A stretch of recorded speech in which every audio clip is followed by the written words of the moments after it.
Hello, everyone. Welcome to Feedstuffs 365. I'm Sarah Muirhead. Today's topic is that of rethinking feed formulation and feeding practices around zinc in swine diets. Joining us to share their insight and some recent trial results are Dr. Jerry Shurson, professor of swine nutrition at the University of Minnesota, and Dr. Yuan-Tai Hung, swine research manager at Devenish. Welcome to you both. Thank you for being here with us today. Thanks, Sarah. It's good to be here. Thank you, So, Sarah. Jerry, there's been a lot of discussion in the feed and pork industry during the past year regarding the new European Union regulation that went into effect in June that restricts the use of high dietary levels of zinc from zinc oxide in weaned pig diets. Can you explain why there's so much interest in this topic and give us an update? Yeah, it certainly has been probably one of the more discussed topics in swine nutrition or in the swine feed industry over the last several years. And maybe before getting into the bottom line or the punchline, let me give a little bit of history of how we got to where we are today. For many people, I think you're well aware that we've been feeding pharmacological levels of zinc primarily in the form of zinc oxide for a very long time at levels that are 20 to 30 times more than the pigs require on a daily basis. And we're typically doing this for about the first 2 to 3 weeks post weaning to control diarrhea and for growth promotion. And this discovery really came about back in the 1990s by a group of Danish researchers who discovered that the antimicrobial properties of zinc were really useful in this type of growth promotion and diarrhea control application. And then it became really popular, particularly about the time that the European Union banned the use of subtherapeutic antibiotics as growth promoters in pig diets. So zinc oxide became a very nice alternative to growth promoting antibiotics. And primarily because, like with many things that we like to have as nutritionists, we like predictability and consistency. And so if I share this first slide, one of the reasons that zinc and copper fed at pharmacological levels or growth promoting levels have become so popular is because compared to other alternatives to growth promoting antibiotics, whether it's yeast or prebiotics or oligosaccharides, et cetera, as I've shown in this slide, high levels of zinc and copper give us some of the most consistent responses, even though it's less than 50% of the time.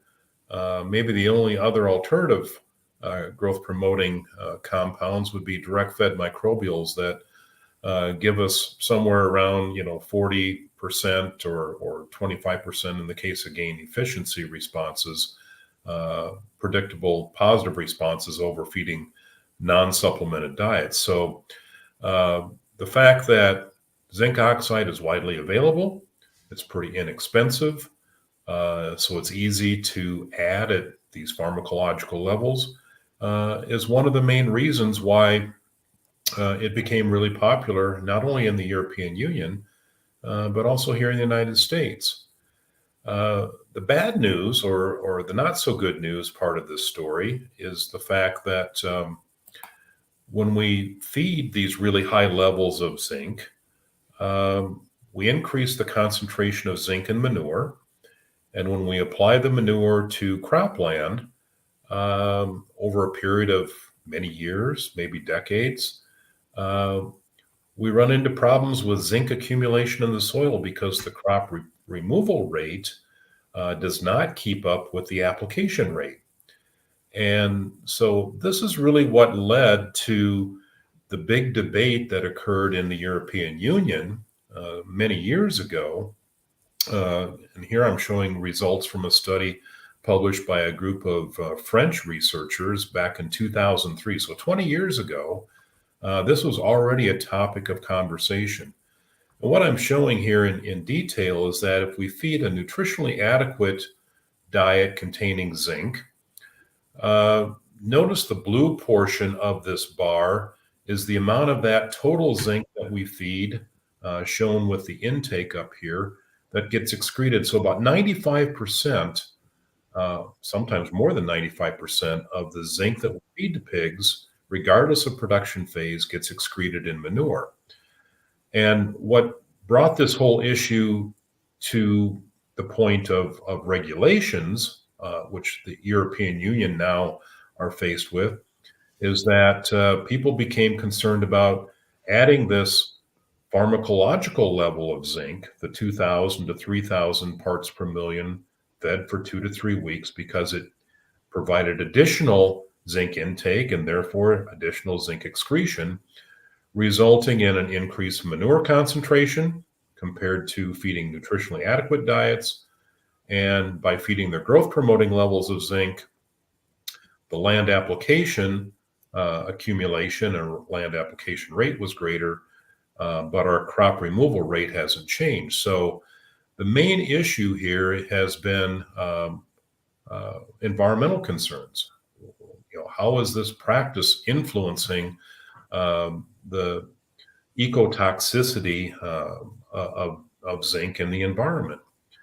And so what this really did is it led to France being the first country in the EU to ban the use of pharmacological or growth promoting levels of zinc back in 2001. And then the rest of the European Union followed suit. And this became an official regulation in June of last year, 2022, which essentially says that no more than 150 milligrams per kilogram or parts per million can be used in nursery pig diets, which of course is far below what these growth promoting levels have been. Now, I think it's really important that many people get confused. This is not a zinc oxide ban per se. Zinc oxide is simply one of the sources of zinc that has been most commonly used to provide this benefit, but it's a total dietary zinc concentration restriction that's put in place. And so the legal limit, again, for the European Union, which is the only region in the world that I'm aware of that has this restriction, is 150 parts per million of zinc as the maximum limit for nursery diets. And so, to answer your original question, that's how we got to where we are today, and it's raised a lot of discussion, a lot of concern here in the United States among nutritionists, wondering, in the past, many times we have, as a country, followed regulations that begin in the European Union some years later, and so people are getting a little nervous about, gee, I wonder if we're going to have restrictions for zinc use here in the United States as well.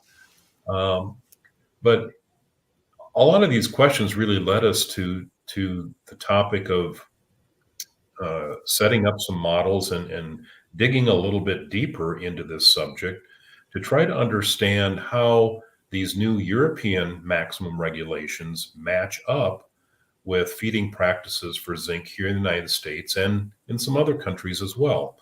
And that's what we're here to talk about today.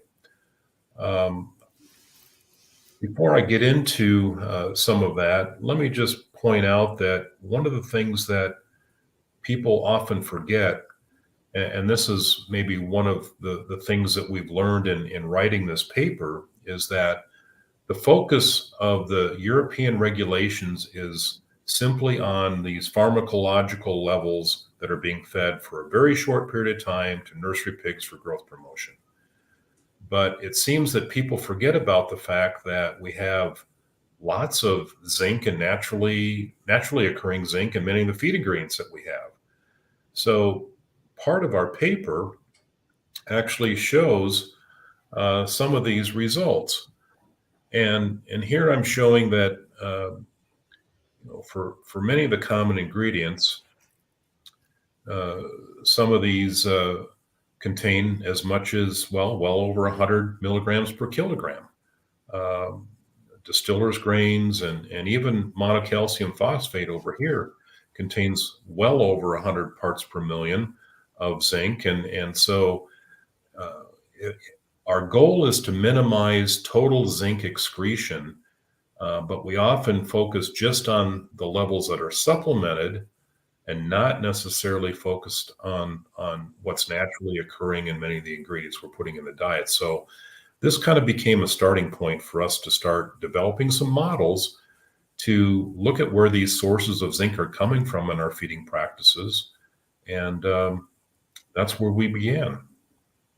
I want to remind folks, if you have any questions, please post those in the Q&A window or in your social media feed in the chat area. So Jerry, as we look at this, what are the current regulations then for dietary zinc supplementation in the EU, and how do those compare in the US? Do you take kind of, oh, you've got a comparison there. Great. Yeah, I think one way, and I don't want to overwhelm everybody with a lot of numbers and big tables, but I think this helps us maybe come to a quicker understanding by showing this table. So in the European Union, as I've mentioned, all three phases of the nursery, there are restrictions of no more than 150 milligrams per kilogram of zinc in the diet, far below what these pharmacological levels are that I've been talking about. And then for the grower finisher period, even lower levels, 120 parts per million. And for sows, similar to nursery pigs, 150 parts per million. So these are the current maximum inclusion rates of zinc in European diets. If we compare these levels with the zinc requirements as published in our NRC, which many nutritionists here in the United States follow as a guideline, notice that these European maximum levels are quite a bit higher than what the requirements are in all stages of production. And to take this one step further, we actually found a really nice survey that was conducted a few years ago by researchers at Kansas State University, where they surveyed most of the major pork production operations here in the United States to determine what the supplementation levels were of pig diets. And so I've shown that here in the middle column called the weighted mean. And notice that from that survey, we have supplementation levels much like I was talking about, 2,000 to 3,000 parts per million for growth promotion. A little bit of higher inclusion rate or higher supplementation levels here for the phase 3 nursery. But then these supplementation levels aren't that much greater here in the US compared to what the requirements are, whether it's for grower finisher or even the sow diets. And these numbers are less than what those maximum inclusion rates are or supplementation rates are for the European Union. So a lot of people might be wondering, so why are we feeding levels or supplementing diets above what the requirements are? And I think there's a number of different factors. One is that many of these requirements were established back in the 1950s and 60s. That's a long time ago. Pork production, health management, health challenges have changed a lot. Genetic improvement by itself has changed a lot. So because there hasn't been a lot of concerted research effort in redefining or at least reevaluating requirements, a lot of nutritionists in the industry, including those of us that work in academic circles and conduct research, recognize that there's a lot of uncertainty. We're not sure if these traditional requirements are adequate still today. And so because zinc is required in such small quantities of the diet, it's pretty inexpensive, why not add a lot more or more than what we think the requirement is, just as a safety margin, just as insurance to make sure that zinc adequacy of pigs isn't compromised. And so that's really the difference that we see in our commercial zinc concentrations, our supplementation levels shown here in the middle, versus those required levels here provided by the NRC. But if you'll notice and look more carefully, if we compare the requirement or even the supplementation levels, those are less than what these European guidelines are. So the US is actually below what some of these maximum recommended levels are from the EU, with the exception of this second to the last column that I've got highlighted in blue, which are the maximum zinc levels that some operations in the United States are feeding. But even in some of these cases, they're not that much different than some of the maximums in the EU. So there are lots of reasons why we're feeding these high levels. Um, Uncertainty is the big one, and so we use premixes, and we put our zinc levels in those premixes. Um, the survey does reflect the fact that here in the U.S. we do feed these pharmacological levels in the first two phases of nursery, but the missing part here is actually kind of a new zinc application, and that is feeding high levels of zinc up to 600 parts per million to sows in the last 30 days of gestation. And so many people may be wondering, well, why would you want to do that? And some of the recent research from our group and a few other places have shown that feeding these elevated zinc levels late gestation reduces pig mortality from low birth weight pigs and increases the number of viable or larger birth weight pigs. So it's a way of improving our productivity, which is, of course, an important sustainable environmental component, along with reducing excess zinc being excreted. So that practice, because this survey was conducted in 2016, that practice really doesn't show up much in the gestation supplementation levels here, but probably if we did this survey today, we might see some farms having some of these elevated levels that I just mentioned. So lots of different reasons why we want to feed zinc levels above what these requirements are. But I think the interesting part here is that in many cases, it's not as extreme as what many people may think. You touched on it a little bit early on, but you've really focused here on the US and the EU. How globally, how do things compare with what we're doing here in the United States as well as those maximum recommended levels now in the EU? Well, that's a great question, and it really led to a lot more interesting observations that again we had no idea were occurring, and that's part of the reason for sharing this information today. We actually found a couple of other surveys beyond the one that I mentioned for the United States. One survey for Brazil, which is a major pig production country, and another one recently published in China. And so we wanted to do some comparisons of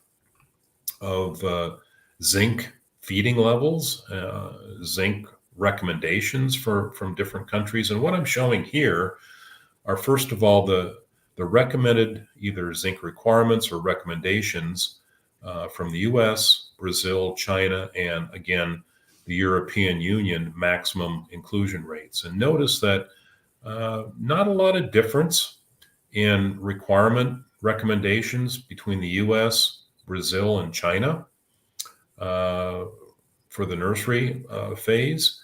And all of these are less than the maximum recommended for the European Union.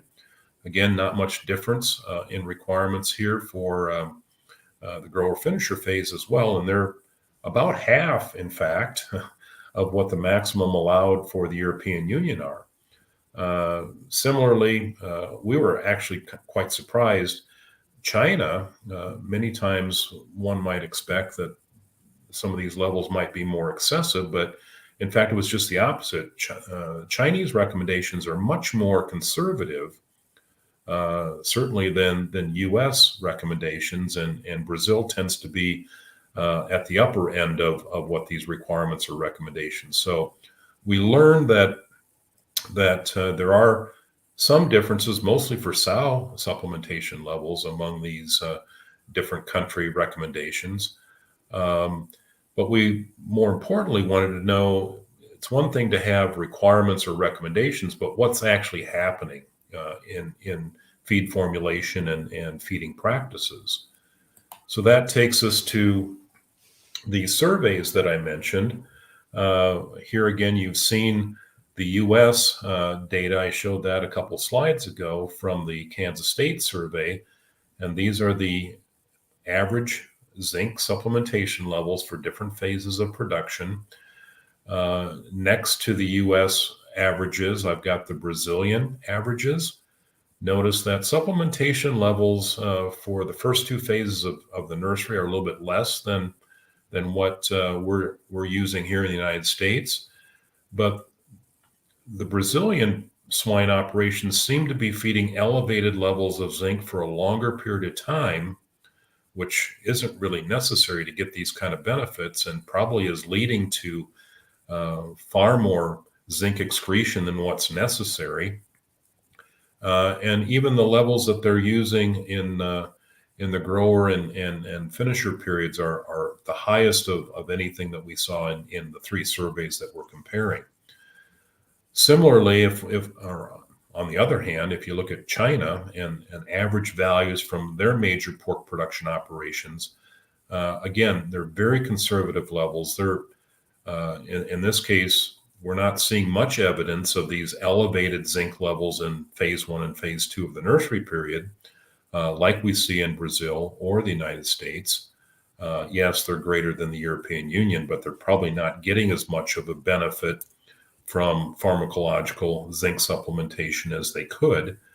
But when we get into some of these later phases of production and even the sow diets, zinc supplementation levels are much lower than what we find certainly in the United States and certainly in Brazil, and much less than what these maximum levels are for the European Union.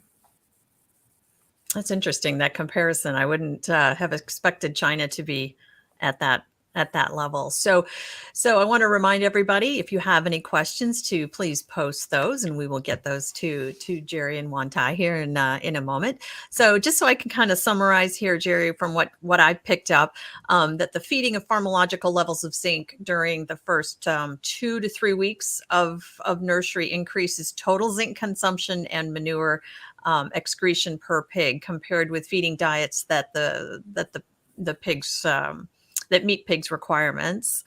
That zinc is also fed in excess of the requirements in all phases of production, and that's having a really great impact on the total zinc consumption and excretion, compared to the feeding of really high amounts during a very short period of time when feed is very low. So in your study, you developed a model to compare different feeding scenarios of zinc in farrow to finish swine operations in these different countries, with the objective of comparing total zinc consumption and zinc excretion in manure. You came away with some interesting results. Can you walk us through those results? Yeah, we did. And again, this was really a fascinating exercise to go through, because we learned a lot of interesting things that never get talked about in these discussions, going back to your first question of why has this become such an issue. And I think we all agree that, the pork industry here in the United States and everywhere else in the world, our goal is to be as environmentally responsible and sustainable as possible. So we asked the question, can we, based on these current supplementation levels in different countries, United States, China, and Brazil, can we modify our feeding practices for zinc, our feeding strategies for zinc, and capture the growth promoting benefits at the nursery level by feeding elevated doses, and capture these low reductions in mortality of low birth weight pigs in late gestation by feeding elevated zinc. So those go contrary to minimizing zinc excretion. But if we adjusted our zinc supplementation levels in other phases of production, can we make space to do both, get the best of both worlds, is really what we were trying to accomplish. And so to do that, Yuan-Tai is the one that actually went through many of the models and constructed those. And I'm going to turn it over to him and let him explain some of the interesting results that we found. Yuan-Tai? Yes. Yes, so like what Jerry mentioned, we do create a model that's based on the zinc consumption per peak basis. So that will allow us to compare the total consumption of zinc in various production phase. And then from those major pork producing countries, we can compare the level to the current European regulation. So as a swine nutritionist, we know to formulate a diet with the goal of reducing zinc excretion and to optimize the growth performance, the amount of zinc we put into the diet is so important. So first, to estimate the total zinc consumption, we firstly estimate what's the innate zinc consumption from a basal diet like comprised of corn, soybean meal, wheat middling, and ethanol co-products. I think that's covered the major ingredients that we use in those major pork producing countries. So the innate zinc, the total innate zinc consumption in this graph is showing as a blue color. Allow me that this is a technical issue. The dot line should be aligned with the current European levels, not goes above. Then we take the zinc requirement estimate from the US, Brazil, and China, as well as the European Union, to calculate what is the total zinc consumption based on their current regulations. And we found that the innate zinc consumption from the ingredients could provide more than 40% of the zinc to meet their current recommendations or to meet the current requirements in the US, Brazil, and China.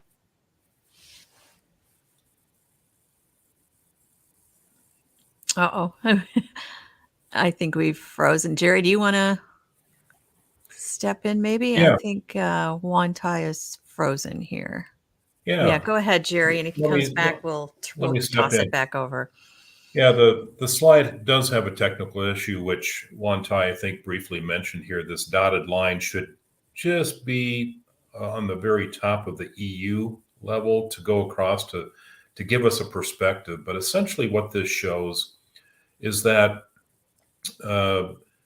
we can, in fact, if we account for the zinc and natural ingredients that I mentioned at the very beginning, meet the requirements as as I shared a little bit earlier, and put 2,000 milligrams per kilogram or parts per million in phase 1 and phase 2 nursery diets, along with adding 600 milligrams per kilogram in late gestation.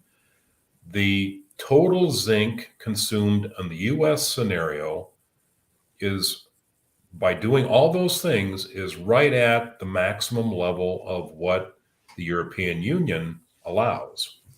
So in fact, what we're saying here is that based on current feeding practices, we can stay below what the European maximum regulations are pretty easily and capture those productivity benefits. Yuan-Tai, are you back now? I think he's back. Why don't you continue on? Okay, yeah. Can you hear me right now? Mm-hmm. Yeah, you're good. Okay. Yeah, so like what Jerry mentioned, we know the benefit of using elevated zinc in nursery and late gestation diets. For example, like using a high dose of zinc in nursery for two purposes. First is to prevent post-weaning diarrhea. Second is to control all the intestinal challenges during the nursery phase. And we also using elevated zinc, some of the cell production unit using elevated zinc like 600 parts per million to increase the survivability of low birth weight piglets and to reduce the overall mortality before weaning. That's average currently in the US is about 10%, which is quite high. So we estimate in a scenario of using elevated zinc in nursery, which is indicated as gray color, and the elevated zinc in the gestation indicated as red color here, we observe that the actual zinc consumption using elevated dietary zinc strategy in China and the US is relatively comparable to the level that used in the Europe. However, we know currently there's no maximum zinc restriction on the maximum zinc supplementation in a swine diet, except for the European Union. Therefore, we also estimate the zinc consumption in a scenario of using average zinc supplementation level and the maximum zinc supplementation level from the industry survey. That's indicated as a light blue color, that's average zinc supplementation level. And the green color is indicated as a maximum zinc supplementation level. So in this scenario, we observe the total zinc consumption is unnecessarily high or far beyond the current zinc requirement estimates, either in the US, Brazil, and China. Therefore, these give us some ideas that we could potentially lower the zinc excretion by not over-formulating too much zinc in the diet, because clearly that indicates we put unnecessarily high amount of zinc in a certain production stage. And from our nutritional standpoint, we know the benefit of using zinc in certain production stage to capture the productivity gain. But from sustainable standpoint, we don't want to simply put more zinc without thinking the negative impact of using zinc, because like Jerry mentioned, more than 90% of zinc that we supply in the diet will be excreted in the manure. Therefore, we were thinking, are we able to lower the zinc excretion by using some of the feeding strategy? So we go over review 12 publications that reports the vitamin and trace mineral withdrawal on the effect of growth performance, whole quality, carcass characteristic, and several physiological measures. And none of the study indicates that vitamin and trace mineral withdrawal, including all the vitamin and all the trace and all the minerals, 6 weeks prior to the market, had negative effects on growth performance and poor quality.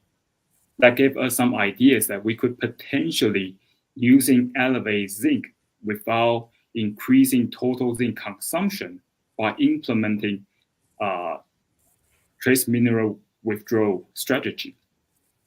So in this scenario, we calculate if we remove zinc in the last phase of finisher diet, how much zinc we are able to save.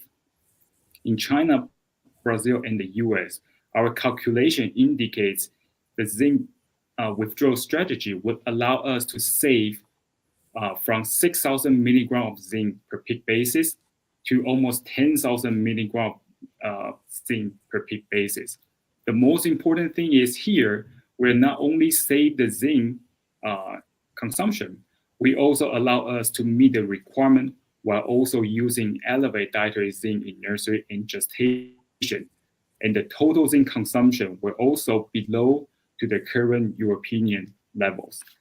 And this finding is so important because we all agree currently there's no single ingredient or feed additive can provide or deliver a consistent response as using high dose of zinc oxide.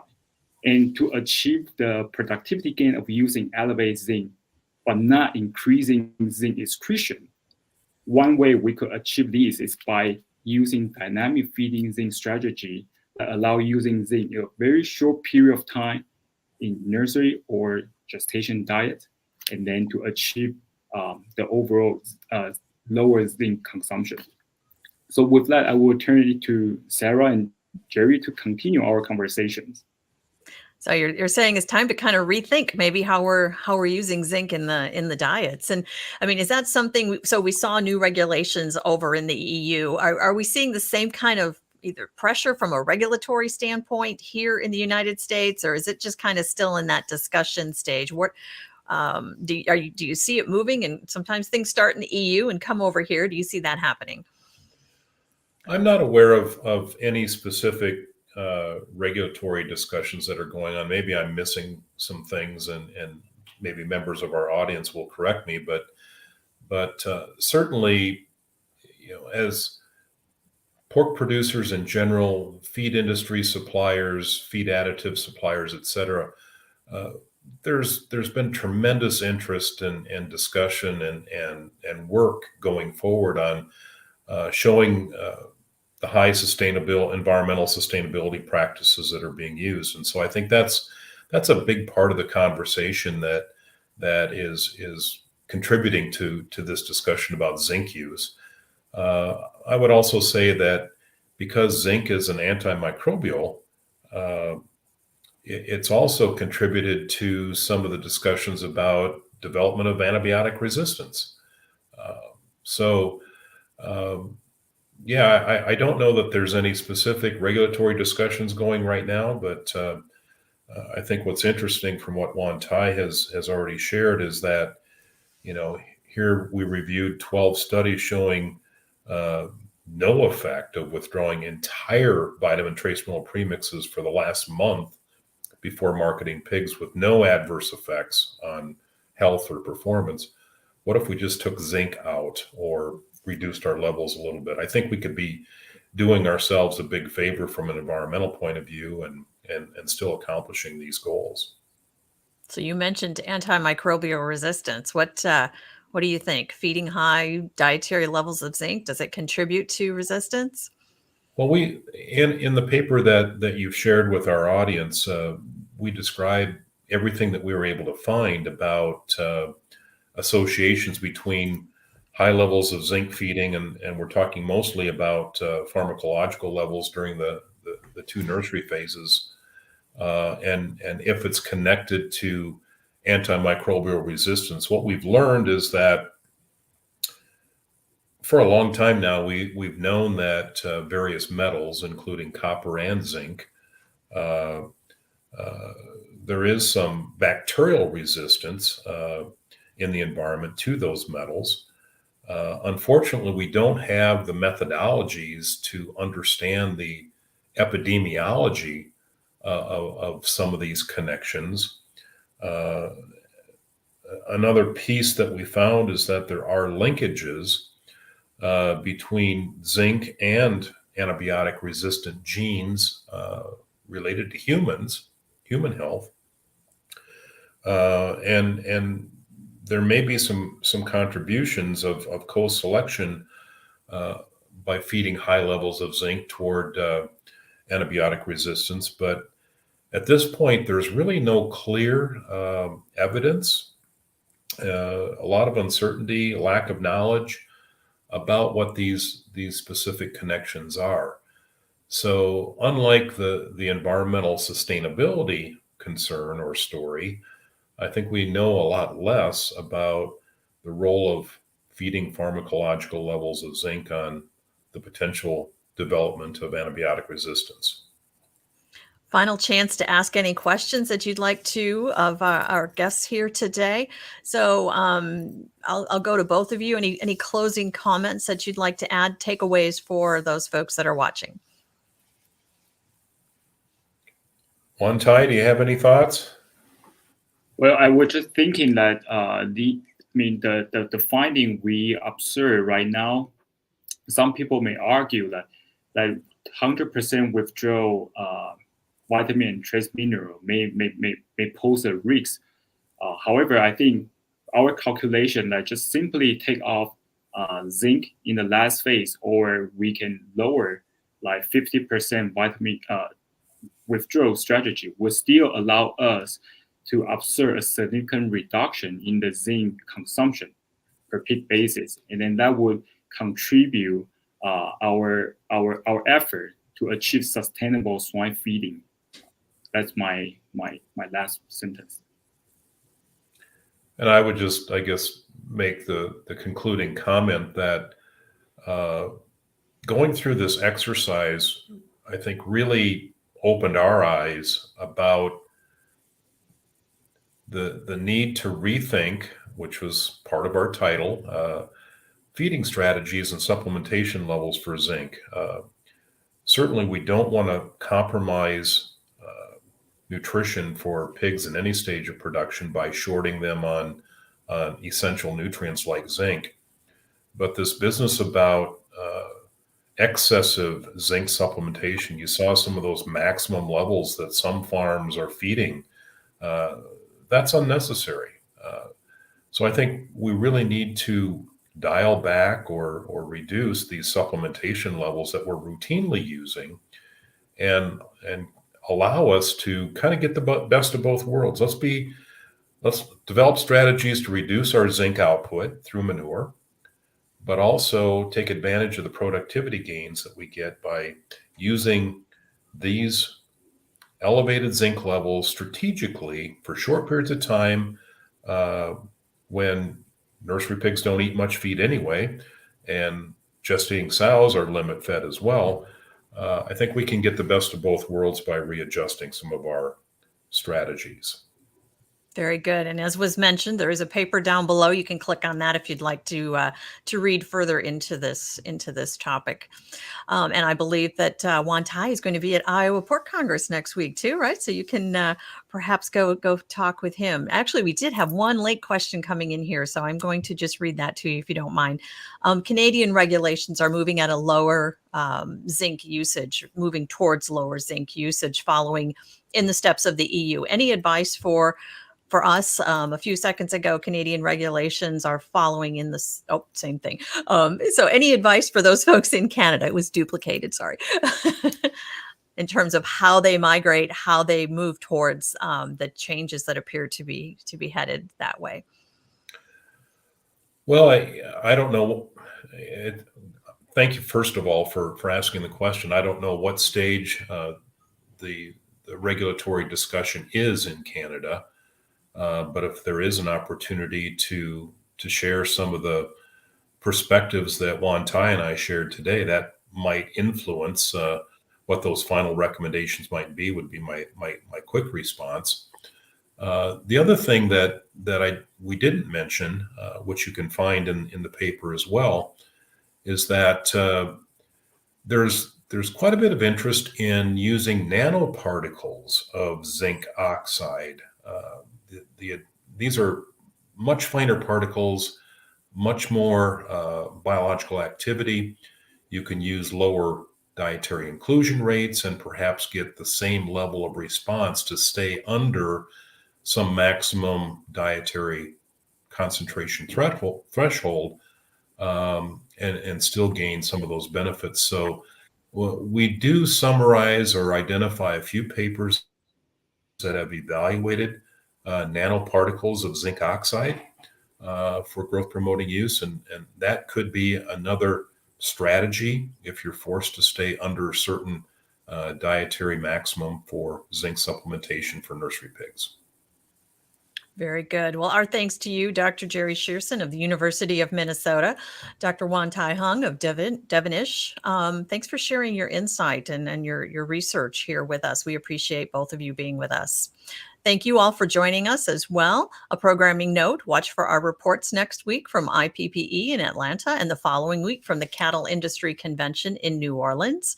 If you're attending any one of those shows, please stop by our booth and say hi. We'd love to see you. Until next time, with Feedstuffs 365, I'm Sarah Muirhead.